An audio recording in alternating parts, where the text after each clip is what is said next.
Now I would like to show a game from chapter 4 dedicated to John Fedorovich, a grandmaster that has been on the American scene for quite a long time. He was the product of the 1972 Fischer boom, which means he learned to play chess during the Fischer boom. And from what I understand in the chapter, he was very good at getting out every possible lesson from the tournament, from this tournament, because he was asking his opponents a lot of questions. He went around with a notebook which filled with questions and answers, and he asked also to big names like Petrosian and other top players. With that said, Fedorovich is white. This game was played in the 5th World Open in Philadelphia in 1977. He was 24-40 against Peter Nurmi, 22-40 as black. E4, C5, knight F3, D6, D4, C takes D4, and knight takes D4. Now, I'm announcing the moves, so if you don't like this chessboard, you can follow it on your own chessboard, okay? So after knight takes d4, knight f6, knight c3, knight c6, bishop c4, e6, bishop e3, bishop e7, bishop b3, castle. Alternatively, this can be also good exercise in visualization. If you just listen to the move, you can try to visualize them in your head. So we are at move 9, queen e2, a6, and now long castle on the queen side for white. Queen c7, which is a typical move to attack on the c file, and white plays g4. G4 is also a very interesting move because there is a book by New in Chess which is all about this move. Gary the pawn being pushed. Okay. Now, after g4, black played knight d7, g5, very good, and knight c5. Then white continues with h4, so he supports the pawn g5, and black plays b5, attacking on the other side.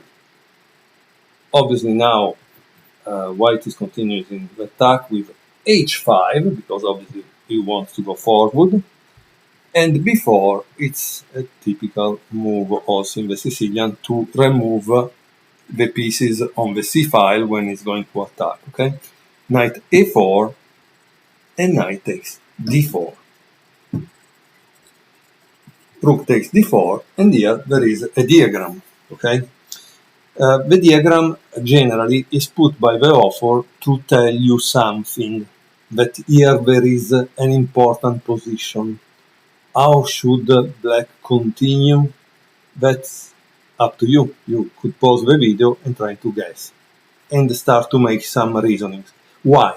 Because when you will be in a tournament, this situation could arise and you already have an idea of what to think and why. Okay, so you gain time over the clock. This is one thing. The second thing that I'm doing also for me, when I'm showing you these games, for example, I want to learn about the Sicilian, and I think it's extremely useful that I see games played by top players that are clearly better than me, like Fedorovich and other master players, because that will teach me a lot about pattern, positions, and ideas that happen in the Sicilian. So maybe one day when I return to playing tournaments, I have already a repertoire ready and based also on middle game ideas. Okay. Here, black played bishop b7, which is a typical move in the Sicilian. However, Benjamin, the author of the book, says, look what happens if black plays bishop d7. And here he shows a line that is kind of interesting. Knight takes c5, d takes c5, and now there is an exchange sacrifice. Can you imagine what it is? Right, rook takes d7, queen takes d7, and now there is the move bishop c4 with the evaluation from the author of the book that says, with white's light square dominance, promoting a kingside attack. Now, you can agree or disagree with this kind of assessment, this kind of evaluation.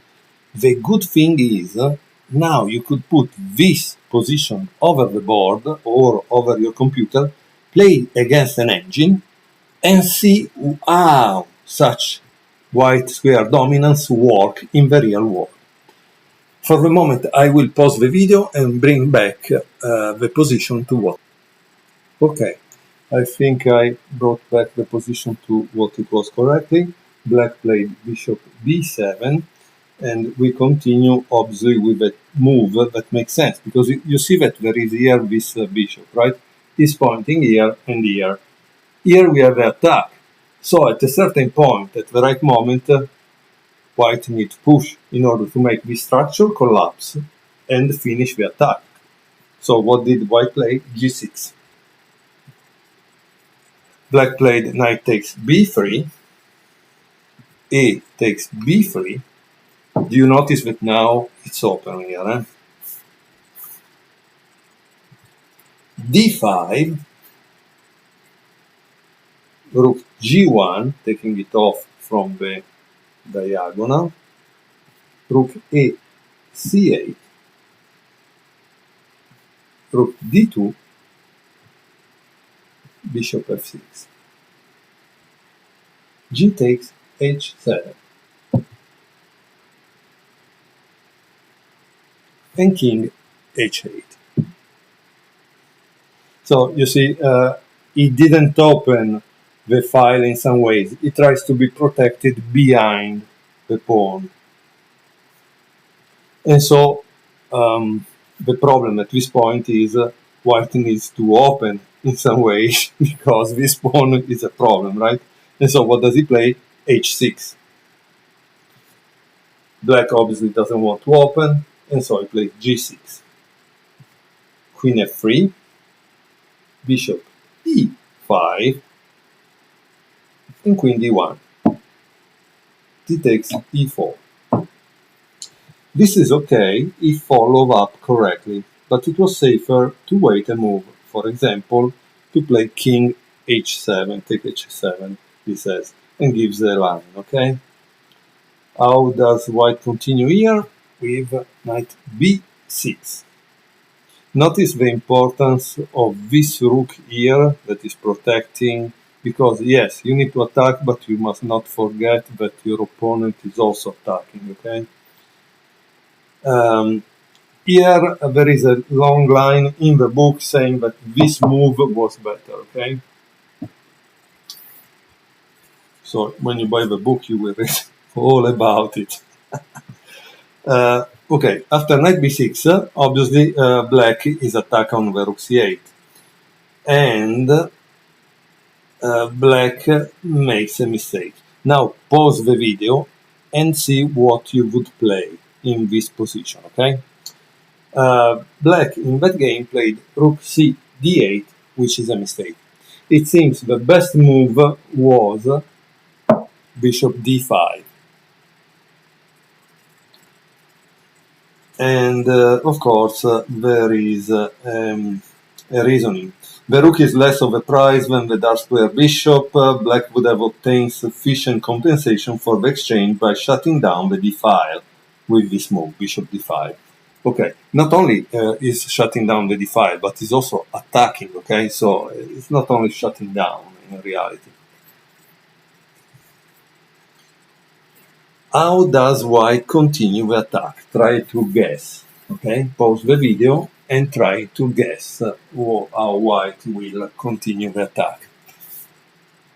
knight d7, exclamation point, and queen a5. Black cannot avert collapse as his pieces are suddenly invulnerable position. He says he shows a line here with king takes h7 instead of a queen. Again, by the book and watch it. It's a long line, honestly. Just 3-4 moves, but how does white protect with king b1? Now king takes h7, fighting the line shown above, and bishop b6. It seems that now white could have played also knight takes e5 and would have won the game, but I played this, queen b5, and now let's see how the game ends, okay? Bishop takes d8, rook takes d8, knight takes e5, rook takes d2, queen takes d2, queen takes e5, queen d7, queen f6, queen takes b7, queen takes f2, rook c1. That's an interesting move. Rook c1, e3,